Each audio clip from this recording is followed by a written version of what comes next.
almost felt like I had reached all my goals in life until I found out about creative finance. And now it's just like I have a whole new purpose all over again. It's wonderful. And an avenue to reach bigger dreams. Tell me about your Mount Everest. What are you looking to achieve over the next 5 years? My Mount Everest is getting into RV parks. Saying about setting the date. Provide safe and affordable housing for 1,250 people transitioning out of rehab centers. Welcome to the Discover Mount Everest Podcast. I am your host, Mundo Sanchez, two-time CFO of the Year and Forbes featured entrepreneur. Every week, I sit down with powerful voices from Owners Club to uncover their personal Mount Everest and the bold visions they're chasing over the next 5 years. This podcast gives you a rare front row seat into the mindset of elite entrepreneurs and investors. What drives them, what challenges they're navigating, and how you might play a role in their ascent. So whether you're scaling your own peak or seeking to support others in theirs, you're in the right place. Let's begin the climb.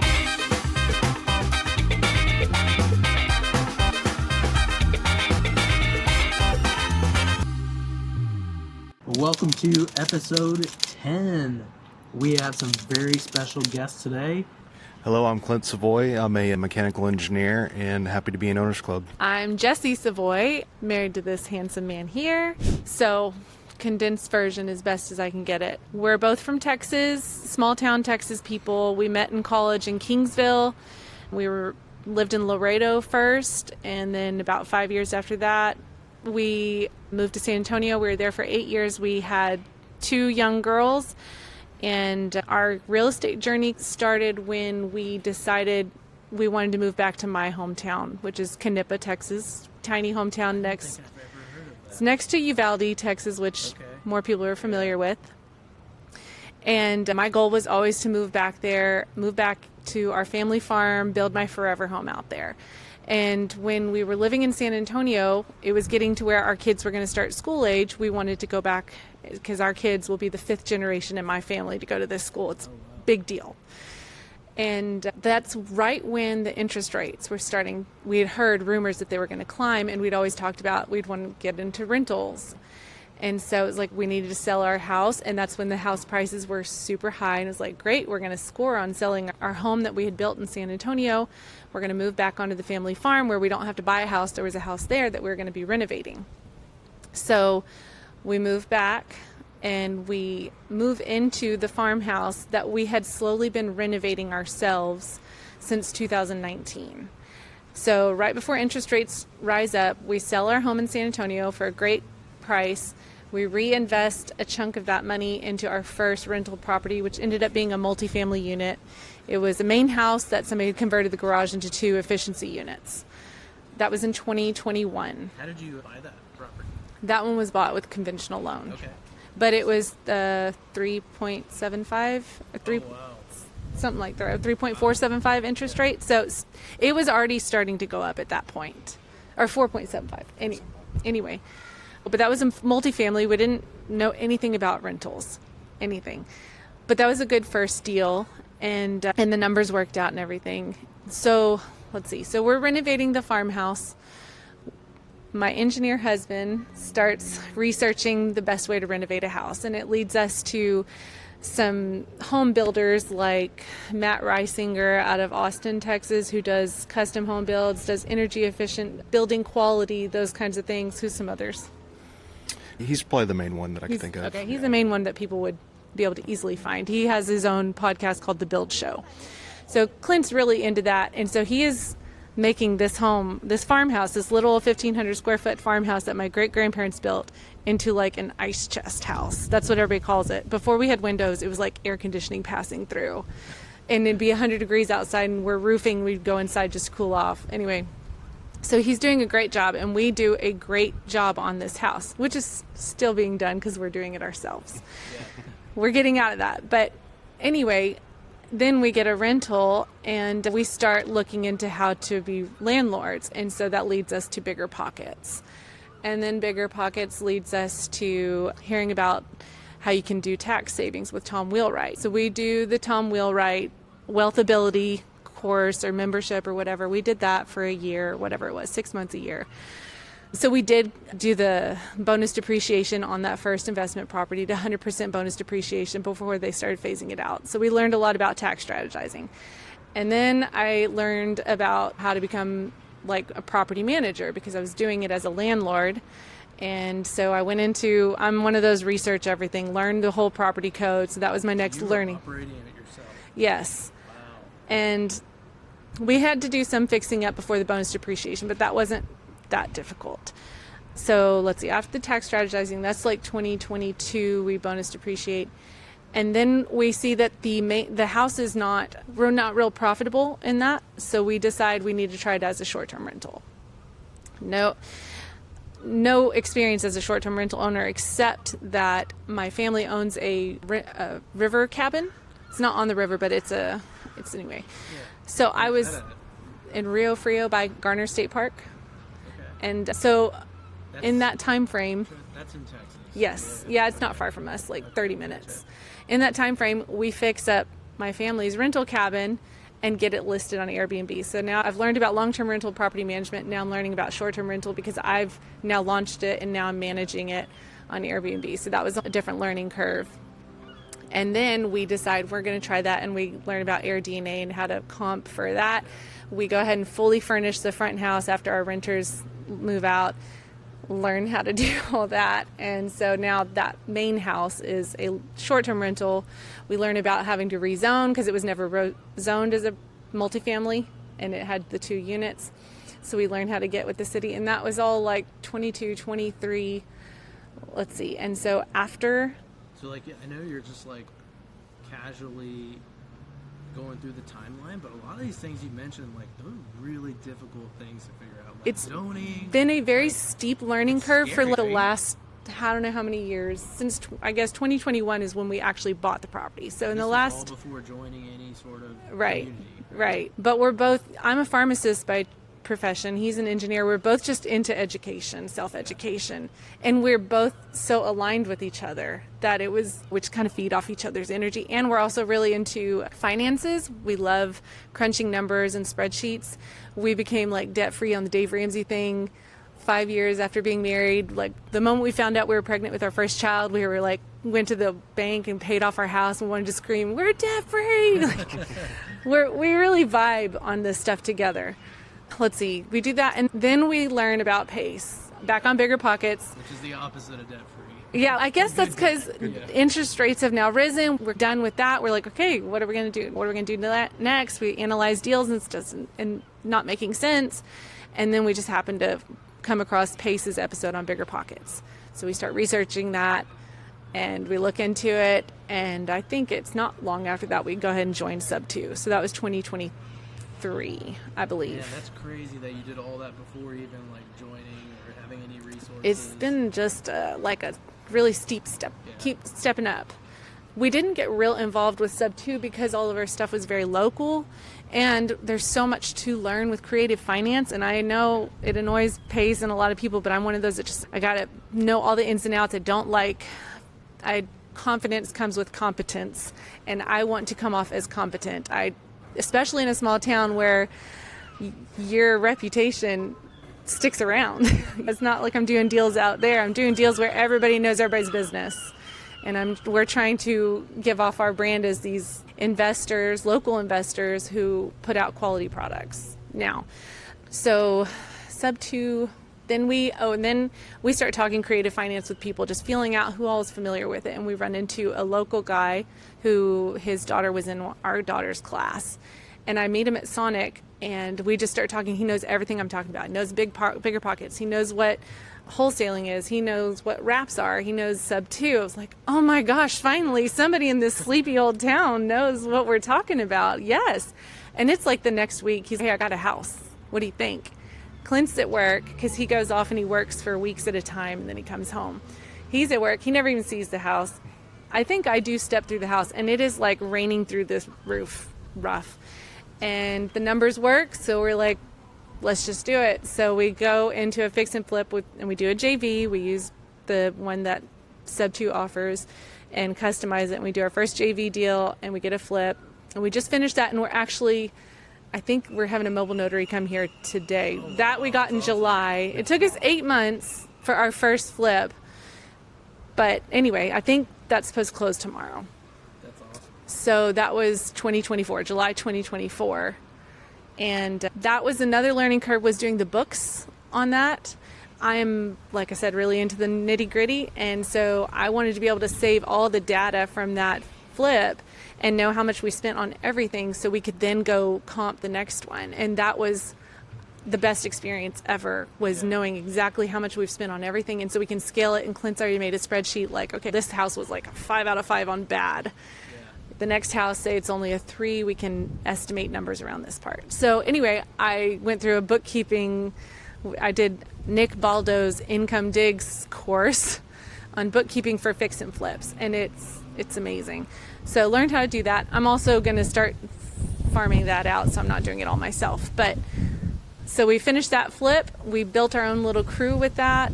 We already, being local, knew a lot of the subs. We have a great HVAC guy. We have a great electrician. We have lots of people. So that went fairly well. I feel like we didn't have many hiccups except just the labor.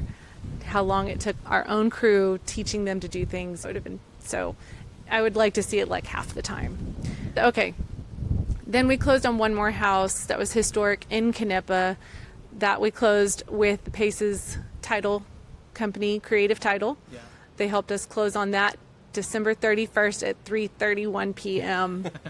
before the year ended, because we were hoping to maybe do some bonus depreciation with that. Yeah. Anyway, so they came in clutch for us there. And that one we're in the process of figuring out. We got a great seller finance deal, 0% down, 0% interest, $5,000 down, $100,000 purchase. 0% out of pocket. 0 out of our pocket. Yeah, we got a lender. So that was our first technical creative deal, right? Yeah. So we're still fine-tuning the numbers on how we're going to move forward with that one. So you mentioned Uvalde. Is there like one high school there? Is yes, it just a high school? one high school, 5A. Okay. My school would always play Uvalde, Alamo Heights High School. Yeah, yeah. They used to be in the same district. Probably because they're 5A. They would play the bigger schools. So that's where I went to high school. Okay. in San Antonio. Okay. Yeah. It was. We'd always drive down there and play. It was a rowdy crowd. Oh yeah. Big football town. It Yeah. pretty rowdy. Yeah. We'd always play there, and they were not so kind. Yes. Don't associate me with Uvalde. I'm Kapa, so Kapa is actually known for a very great school.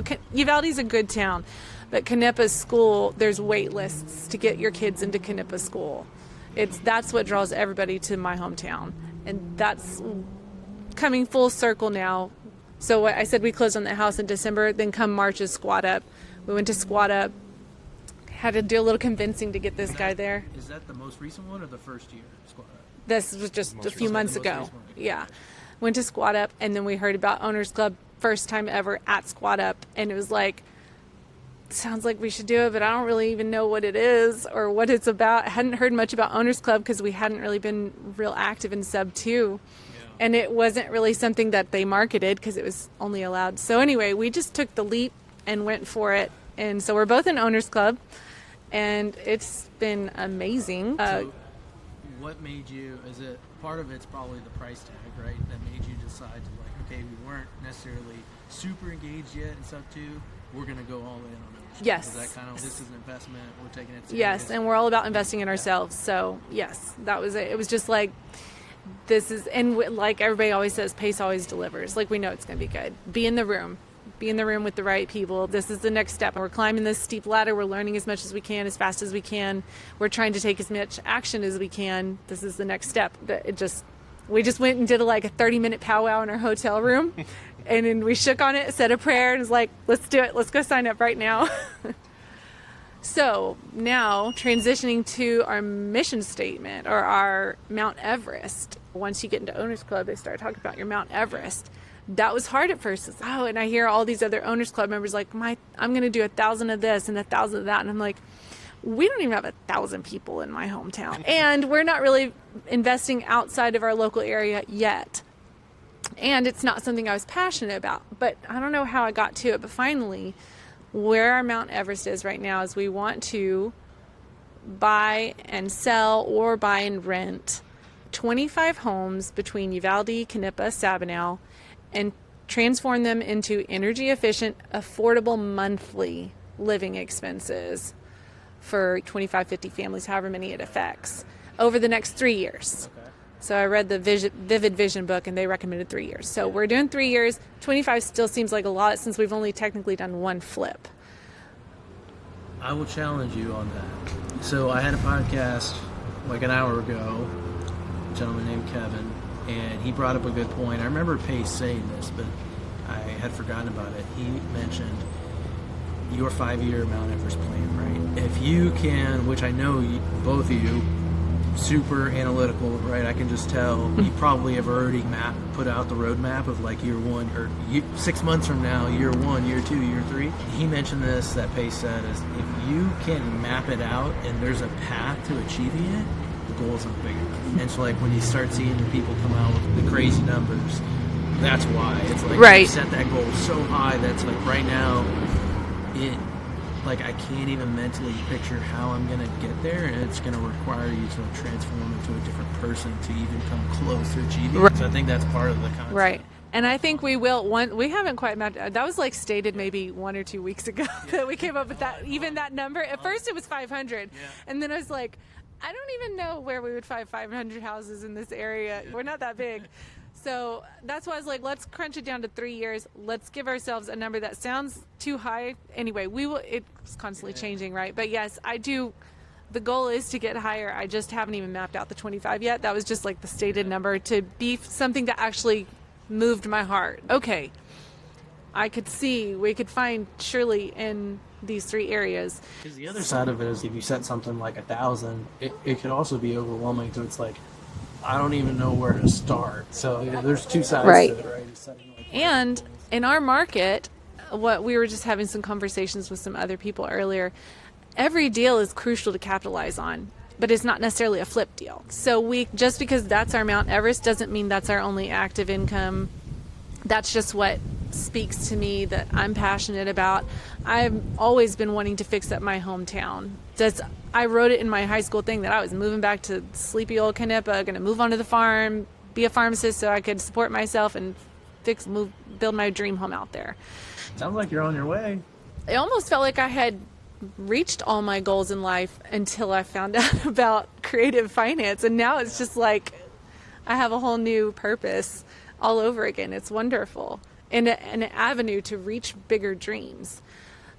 But each deal we come across has to be just taken, analyzed, and figure out how you can capitalize on it. So some are going to be just long-term buy and hold. Some are not going to be these energy-efficient fix-and-flips because it's a brick home and it doesn't give us the opportunity to rip out the walls and put in better insulation and air sealing and all the things that it entails. So we just, when the opportunity arises and you have a motivated seller and the numbers work out, what is it going to present? So those 25 are not the only homes we'll be buying, but we definitely want to make sure we have found 25 homes that will fit that box of wood frame house around so many square feet that is going to be affordable for people, that can then be an energy efficient, fit within our kind of SOP of making it an energy efficient house. Because it's a little more expensive to do that, because you got to do a little more demo to get in the wall cavities, and you have to do the insulation and the air sealing and all the other steps. And anyway, we don't need to get into all that.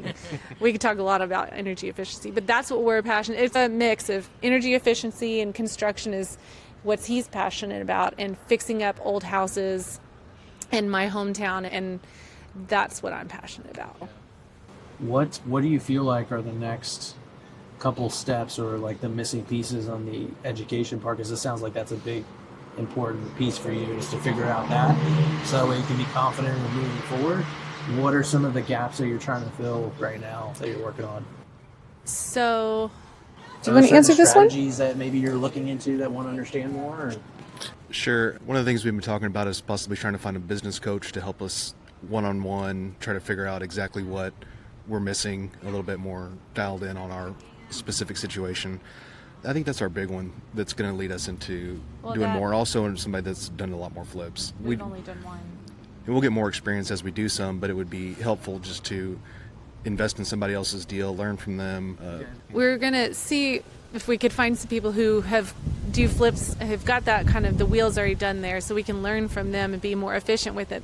because our struggle is going to be tougher numbers with the energy efficiency part, and we want to make it rinse and repeat faster. So we haven't done that. We've just done one, and we didn't even actually ever intend on doing flips. It's just fell into our lap and we went with it, and then we're like, oh, that actually could be a way of serving our community. We want to serve in the church, serve in the community, serve for the school board, that kind of thing. I think he might be focused on Houston market, and he owns a construction company, so that's what he does for a living. So he's not just like a passive flipper, that's just what he does. So it'd be a good one. Yeah, we're working on building our SOP for it. We're going to need a certain type of house for the energy efficiency thing, so that we can tell a contractor, like, this is what we're going to do for this kind of house versus this kind of house, because you've got your wood frame, you've got your brick house, you've got, in this case, this one we just bought had shiplap and wood siding. So it was like, after we tore the drywall down, it was, oh no, now what are we going to tear down next to get inside? So that's just, we're trying to figure out how to make it scalable and streamline and build those systems. How do you all work together as like a team within real estate? Do you have, or is one of you like sourcing the deals, or what does that look like? So I'm the extrovert, he's the introvert. So he likes doing the stuff from behind the scenes, finding the deals, analyzing the deals. I love to analyze to talk to people though, to get the deals, right? For sure. So are you like working with wholesalers? Or? No, he's just on the computer finding the deals. And then he tells me, go call that deal. Go talk to that. Have you called those sellers? He holds me accountable. So yeah, I'm doing the one that's doing the live seller or direct to seller, direct to agent, networking, calling. Actually, I'm also like the little Miss Bossy Pants that calls on the contractors and holds them accountable. If there's something that requires confrontation, this little shorty here does it. Our last little partnership was two guys. One was 6'4" and one was 6'9", and I was over here a little 5'4", and I was the little scrappy one, kind of holding the contractors to they'd have to walk out of the room and be like, I gotta breathe when she's around. Like, I'm nice, but I'm firm but fair. I'm not gonna pay you that until you've checked that box, sir. The power of the checkbook. Yeah. Oh, that's awesome. So it's really just falls on who's the extrovert and introvert, on whose roles are what. We both love crunching numbers, but we know he's not gonna make the phone calls, so that falls on me. Yeah, I'm still an introvert. I'd never done anything social media until a year ago. Wow. Pace, just every time I was around that man, he was just like, social media. And what really unlocked it for me, like I remember the first episode I did, or first video I did, it was like 6 minutes. Because I was just like, no one's going to watch me. I'm just going to do something super short. It took me like 50 minutes to film those 6 minutes because I kept stumbling. Oh, yeah. I was like sweating. Like I had to go take a shower after I was done because I was so nervous. And then I spent the first 3 months, I just like hit it hard, and I was just like really pumping out a lot of content. And then it's just like really disappointing when you put so much effort into something and you got 3 views. One of them's your wife, your mom, and your cat maybe have hit your computer. And I worked so hard and got nothing. Yes. That's why YouTube is punishing in terms of like views. It's really hard to grow. Right. And one day Pace told me, he was like, why do you care so much about what other people think? And like, it's not about the views and getting famous. And why are you like trying to make your content perfect? Because no one cares about what you have to say. You are nobody. Like, you're not famous. Right. No one cares. Just film. 3, 2, 1, go. Film it. It's going to be terrible. It'll get better day by day. It'll just continue to get better. And eventually it'll start to grow. And you're really not trying to create content for getting famous. You're trying to create content for growing a brand. Right. Getting in front of the right people. And just passing the sniff test, if anything. The very first thing someone does when they want to think about doing business with the other person is go look them up. Like every time I talk to an agent, they are looking me up, and they will tell me. Like they will know. They'll say things that I didn't tell them that they clearly found online. It happens all the time. Yeah. And it helps me close more deals because I spent the time to, whether it's good or not, they're not sitting there watching it. They're just looking at the optics of it and be like, oh, he's got a lot of videos. He's got this. He's got that. He's got that. and it's just so helpful. So once I got past that like mental block, then I started pushing myself out there. I start doing like crazy challenges to push myself, like the podcast episodes, like Right. I have to push to put myself out there. So I set a number in my head, and I'm goal oriented. So I'm like, okay, here's the goal. We're gonna hit it. Right. So I mean, I don't know if that helps at all, but some people are just like, yeah, that's a cool story, but I'm gonna stick to doing this. Yeah, so we have a little bit of a social media presence. Since we started the home renovation in 2019, we were filming it and we were making YouTube videos. But for every minute of a video, it took about an hour of editing, and we had kids, and it was like, this is not for us. So then we just started, and we follow other builders who were just videoing themselves with their phone and putting it on Instagram. No editing, just like that. And so once we did that, it was easier for us to just keep it up that way, and so people could follow our story. So we have a little local following, but we had started off on a separate brand then, but still all the locals follow. So the last fix and flip, I just go every week and walk people through the house and show them what we're doing, and also showing the inside of the walls and talking about structural integrity and everything. So we have a little bit of following. So we do some social media, but I need to be consistent. I saw a couple, I can't remember their names, but I think very similar dynamic. The female was like very outgoing, and the husband would just sit there in the video with glasses like this. Oh, he's wearing his sunglasses right now. Like, Sunny. You just stand It's there not looking, sunny anymore. You just stand there looking cool, and then you do the talking. And that's a brand, so every time I see it, and I'm like, yes, I love it. Yeah, Like, he's it's the so strong, cool. silent type. Exactly. Yeah. That is the brand. I love it. Yeah. I should start doing that. I definitely watch that for sure. Yeah, that when I do enjoy the social media, because it's fun to see the people like and comment on your videos, and especially because ours is local, so it's a lot of people who are really just nosy and want to see inside that house. But it's gotten the word out for sure. A lot of people that I haven't seen in so many years, I'll run into them and be like, oh, y'all are like doing the house stuff now, huh? So it's working for us. I don't know if it helped us get this last buyer, but it was only on the market for 12 days. So maybe all that social media helped get it sold and saw the building structure and the process of getting it to the point where it got. I saw the quality. I don't know. It seems to have helped us, at least. Nice. So are you guys, you're active on like where can people follow you at? Like Instagram? Instagram. I was, like I said, at first we were trying to push it towards this other brand, but we're just going to go with our names. So everything's on my social media, which is just Jesse, Jesse, like a boy, Jesse Savoy. Is Instagram, Facebook. If you want to see our original YouTube videos of us renovating our farmhouse, like re-roofing, doing insulation, grinding floors, that's Homestead on the Frio, because our house is on the Frio River. So our YouTube videos, the few that we had, are there. And then the social media was Homestead on the Frio. I wish there was a way to merge those so all the history could be back under my name. Yeah, I don't think you could download them and re-upload them. Yeah. That would be. So a lot of our original posts are there, but people who followed that also already followed us personally, so we're not losing too many followers. We just don't get that history of videos back onto my name. But that's that, and then just phone, email, I don't know. We're using our property management name for business stuff, so our email is management@veridianproperties.net. That is a hard word to do, but anyway. Nice. And so what would be a benefit for people to bring you deals? What would specifically, like buy box type of? It would be, yeah, a lot of people ask us that. It's hard for people to bring us deals when we're just looking in a local area.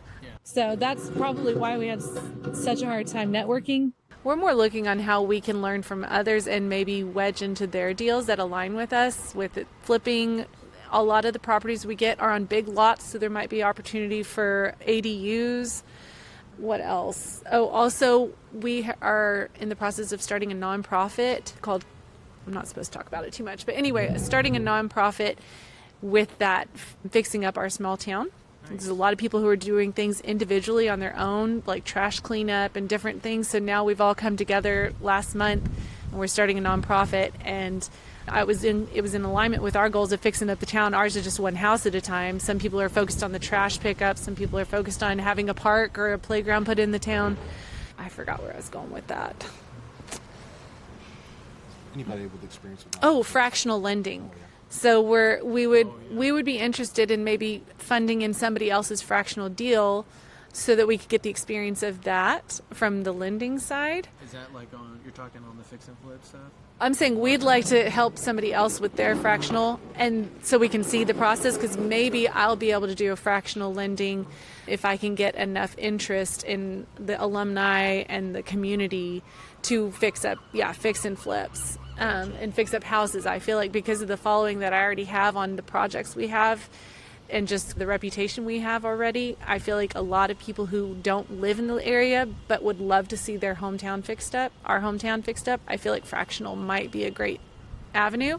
But I just learned about fractional, and so I thought that's another way we could network in owners clubs, maybe help out on somebody else's fractional and learn from them. So we're more looking on to orbiting or wedging or whatever the term is, the cheat code to see how other flippers are doing their projects successfully.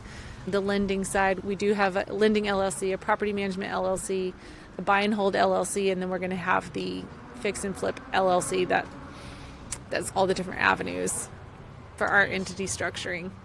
Sounds like you got a lot going on. Trying.